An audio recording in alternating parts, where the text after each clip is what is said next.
আজকে আমি রান্না করছি বাংলাদেশের জাতীয় খাবার। কেন এই নাম দিলাম সেটা তোমাদের সঙ্গে একটু পরেই বলছি। আসসালামু আলাইকুম, hello everyone, this is Silvi and I am from SR stories. I hope you all are doing good. আজকে প্রথমবারের মতন আমি ইলিশ মাছ কাটতে লেগে পড়লাম। আমি এর আগে কখনো এত বড় ইলিশ মাছ কাটিনি। সেটা ইতিমধ্যে আমি রিলসে আপলোড করেছি, আপনারা হয়তো অনেকেই দেখেছেন, এবং আমি টিকটকে আপলোড করেছি। সেখানে আমি একটু সং লাগিয়ে আপলোড করেছি, যে কারণে আপনারা আমার রিয়েল ভয়েস বুঝতে পারেননি। এই জন্য অনেকেই বলছেন দেখে মনে হচ্ছে প্রথমবার মাছ কাটছে, এই সেই, এভাবে কেন মাছ কাটে, ব্লা ব্লা।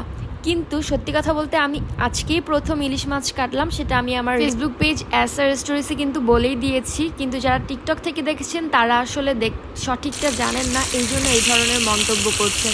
আসলে মন্তব্য করতে আগে পরে কিছু চিন্তা করা লাগে না কিছু মানুষের, আর কিছু মানুষ তো ভুল ধরার জন্য বসেই আছে। যদি 4টা কথা বলি তাহলে ওইখানে যদি একটা কথা কোনোভাবে ভুল হয়ে যায়, ভাই রে ভাই, তাহলে ওই একটা কথাই সবাই বলবে, আর যে 3টা কথা ভালো বললাম ওটা আর কেউ বলবে না। যাই হোক গাইস, আমি মাছ কাটার পর এটাকে লবণ, হলুদ আর শুকনা মরিচ দিয়ে সরিষার তেলে ভেজে নিলাম। তারপর এদিক দিয়ে আমি আগের দিন রাতেই যে শাপলাগুলো বেছে নিয়েছিলাম।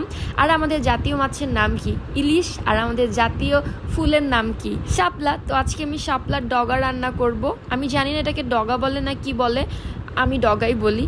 তো আমি এটার জন্য ইলিশ মাছের মাথাটাকে ভালো করে কুচি কুচি করে নিয়েছি, আর এটাকে লবণ হলুদ দিয়ে আমি মাখিয়ে নিলাম। আর তারপরে একটু থেতো করে দিচ্ছি, মানে ভেঙে দিচ্ছি আর কি। তারপরে এখন আমি কালকে রাতে পরিষ্কার করে রাখা শাপলাগুলাকে আলাদা করে নিচ্ছি। 2 আটি শাপলা এনেছিল, তো এতগুলো তো লাগবে না, আমি অল্প করে রান্না করব যেহেতু আমরা বাসায় মানুষ কম।